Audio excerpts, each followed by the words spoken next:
Nonsense. You can put your life on hold for a few moments. Vincent, would you like something to drink? Something to warm the bones. You know I like scotch. Yes, I do. I think I've still got some left. Not like in the good old days. There was bottoms up. Nothing left for the help. It's funny how that is the case as we age in life.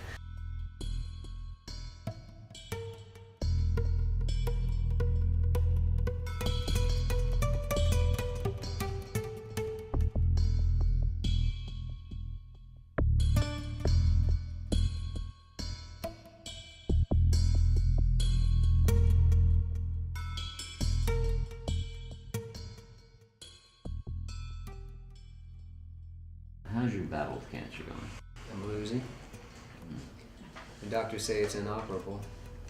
Have they told you how much longer you have? Yeah, 2 years. Oh. That's what they said 2 years ago. Oh my God, you are living on borrowed time. So you still trying to beat the guy in the mirror? Oh yeah, always. You ever win? Oh, I always win, Vincent. I always win.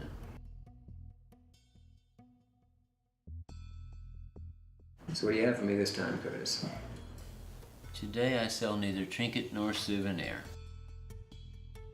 Today I have something special, something very special. Today, mi amigo, I sell immortality. Can you believe that? Today I sell the future, what is to be. I thought you had invited me over here to transact some business. I read about a girl who was snatched up in Hampton a couple of days ago. Yeah, not to worry. I've got her hair clippings, I've got her jewelry, I've even got her unmentionables. And you know what? If you play your cards right, I'm gonna see to it that you can have it all. Well, then let's talk money. Oh, easy, Vincent. Let's not worry about that for a few minutes. There's something I want to know, something that's been kind of itching at the back of my mind. Well, as long as you're pouring the drinks. You know, I've often wondered about people like you, Vincent. I mean, people like me were cut from a cloth known as burlap. Burlap has its practical purposes. It's durable, lasts a while. It's not going to win any kind of beauty contests. You know, originally it was known as Hessian. It comes from a town in Germany, Hesse, the soldiers of which, the Hessians, actually used that as part of their uniform. In 16th century India, they used it as the backing of rugs. Eco-friendly, it's expendable, much like human life. But I digress. We were talking about people like you. Just flitting around with the idea of what it's like and why someone would want to collect the items of a dead person, a person that they've never known. I know this is a dirty business, but it pays well. It pays really well. Helps to supplement my income. And nicely, I might add. Besides, I guess what I'm really interested in knowing is why you would collect the items of a murdered person. That's risky business. I mean, this could get back to you. I know this, yet it is both tantalizing and titillating. That's why having these items carry so much weight, especially the ones with fragrance. Ah. The items themselves give you a way to connect with the person, is that right? Yes, you could say that. But it isn't anything that would get me put in jail. I could always say I find the items in a dumpster behind a bowling alley. Hell, I believe it. It's a simple explanation. Damn, Vincent, you're calculating. You've thought about this, haven't you? But that being the case, I've got to ask you something. Have you ever thought about what it's like to actually murder someone? No, I could never do that. Yeah, well, I understand that, Vincent. What I'm asking you is, you ever thought about it? Well, yes, I have thought about it. But the problem for me is not so much the physical sense, it's in the psychological sense. Knowing I'd have to live with the horror day after day, night after night, and relive that horror. But the reason I ask you this is, well, I'm really interested in knowing what separates people like you and me. I mean, what separates killers and collectors? Humanity. Oh, I'm sure you're right, Vincent. But I mean, have you ever wondered what it's like to be a serial killer? To know that the cops are out there looking for you, sifting through DNA evidence, fingerprints to try to find you. Have you ever thought what it's like to watch the TV news and see the families of the victims crying in anguish? See tears, so sad, so many tears. And yet knowing that you are the one they're looking for. The one who's commanded such an audience of deep despair. Can you imagine what that's like, being so clever as to outwit the police? More like deranged, I would have to say. Maybe I'm casting stones. But to kill, commit murder time and time again, and not have them find you, that requires a clever man. I mean, let's take, for instance, the surgeon. Now that's one clever fellow. He owns the record for the most kills. Was he 35 or 40 now? 61. 61? Yeah, and they say whoever grabbed that kid over in Hampton has the same MO, so it's probably 62. I'm impressed. You know your numbers, don't you? I'm an accountant. Oh, I see.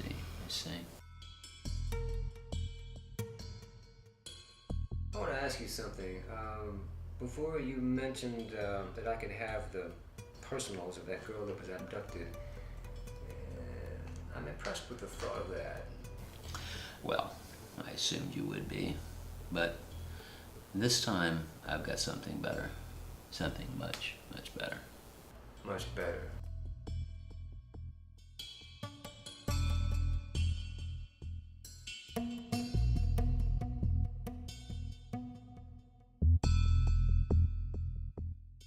In this envelope, I have photographs of the young girl that was snatched in Hampton. Photos of her alive, photos at the moment of her death, and photos of the aftermath. No, you don't have photos. Yes, my dear Vincent, I've got photographs. Would you care to take a look? They're honest and explicit photographs. The kind of stuff the authorities would love to have in court of law.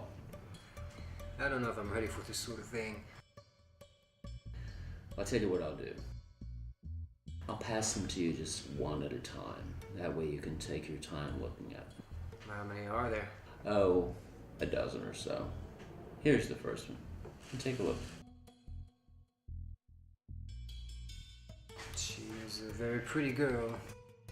Yes, it was taken on the street across from her parents' home. First day of school. The home itself is a gorgeous stone structure. A home befitting a girl of privilege. A faithful life. Very short story of her life, actually.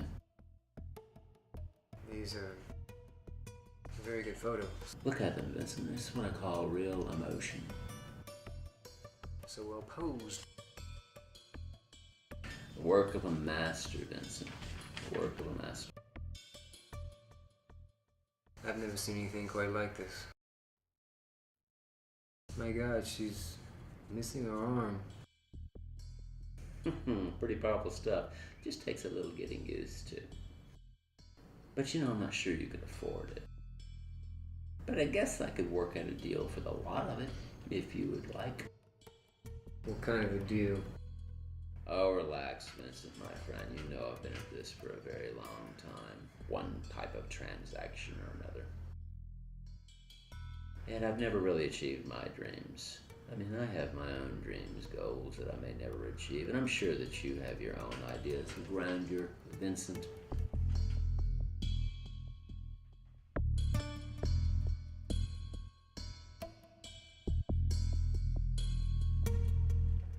But we are where destiny has led us.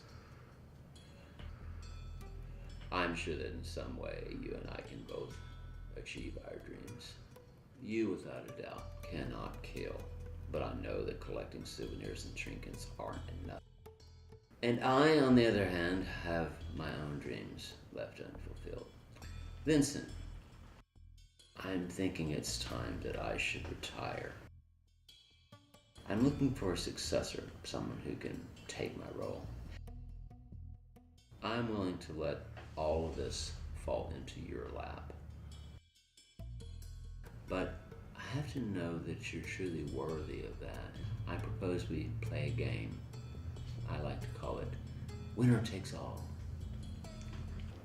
Winner takes all. Here's what we do. You're a pretty knowledgeable guy. We're going to see who knows more about the surgeon. What is the object of the game? If you win, you get the whole lot. If I win, I charge you double. Sounds fair enough. You think you know more than me? I'm going to enjoy this. What the hell, I'll play. Game on. Do you need a pen? No, thanks. I have my own. Family heirloom, actually. So let's start with page 1. Write April 2nd, 2001. Victim 1, Tanya Parker. Vincent, what can you tell me about her? She was found at a McDonald's. Yes, she was. Write it down. She was picked up on the way back to work. You can add that she was found at the corner of Madison and Toffee. Write it down. She was also wearing red velvet shoes, strapless bra, 2 diamond rings, one of which I believe you got from me. Let's go to page 2. Write Donna Messick, May 11, 2001. So now, Vincent, what can you tell me about her? I know that they found her at the top of a Ferris wheel. That's where she was. Quite a feat, don't you think? She also had marks on her back as if she'd been slashed with a bullwhip. They said she had on a pink dress when she was abducted, a prom dress, a party garment of some type. Is that the dress I bought from you? Just a little inside info here. Actually, the hem of that was actually used to strangle the girl. Write it down. Write that down. Pretty even so far. Page 3, August 17th, 2001. Angela Sanchez. Do you remember her? She was found at the catfish farm. They said she had... What is it? What's the final score?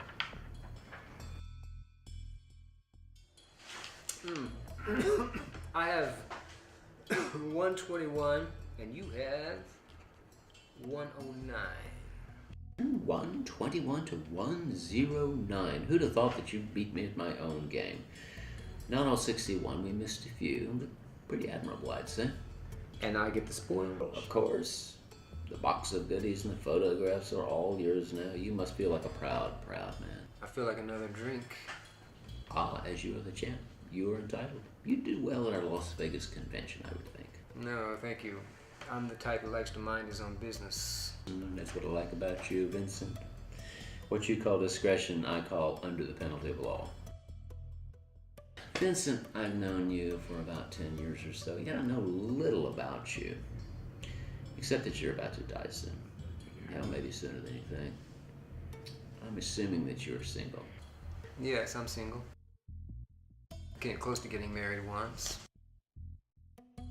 I'd really rather not talk about it. It was a long time ago. So, I'm assuming you have no kids? No, I dislike children. They make me nervous. Brothers or sisters? I have none. Parents? Well, my parents are both deceased. My father passed away in 81, my mother in 89. So you have few attachments in life. So let's say that at your funeral you would have very few people. Who might you expect to be at your funeral? Maybe a few of the people I worked with over the years. I guess that's about it. So it would be safe to assume that you've lived rather anonymously, sans mainstream, kind of out of the loop, right? Now we'd probably say yes to that for the most part. And you are going to die soon, no? For the third time, yes. Do you remember earlier when I told you that I could sell immortality? Yes, I would recall some gibberish of that nature. Well, your time for fame has come, Vincent. How would you like to go down in history as the surgeon? What? Are you nuts? Of course not, Vincent. In fact, I am quite sane. Are you trying to set me up? Nah. Well, it sure the hell sounds like you got something up your sleeve, and I'm not going to have any part of it. Vincent, you're going to go down in history as the most successful of all serial killers. Gosh, Vincent, you're the surgeon. Your name will be spoken by media throughout the world, Vincent. How you were able to, with little or no effort, succeed in killing so many people, avoiding the law. Oh, Vincent, psychiatrists will talk about you. You'll be the subject of debate. Well, my friend, I really appreciate all that you would like to try and do for me, but I think I'm going to have to decline your offer. I believe I just as soon pass from the earth in the anonymous way that I've lived my whole life. Impossible. I've already passed the mantle on to you. You're him. You are the surgeon. Of course I am. I thought you understood that all along. I have no part of it. It's a little late for that. In fact, I'll give you about 5 more minutes. What in the hell are you talking about? The end, Vincent. The end is near. You've drugged me. You've drugged me. Yes, I did. I wanted you to fade out into whatever world you find peace, the place where fragrance means so much to you. You have drugged me. What did you give me? I'll kill you. Don't be silly. The wheels are already in motion. Chin up, Vincent. For Christ's sake, show some dignity. Why me? You're a nice man. You've earned it. You deserve it. Am I dying? Well, I can't tell you that. If I did, let's just say it would take all the fun out of it. But I won the game. Yes, Vincent. You won. I won.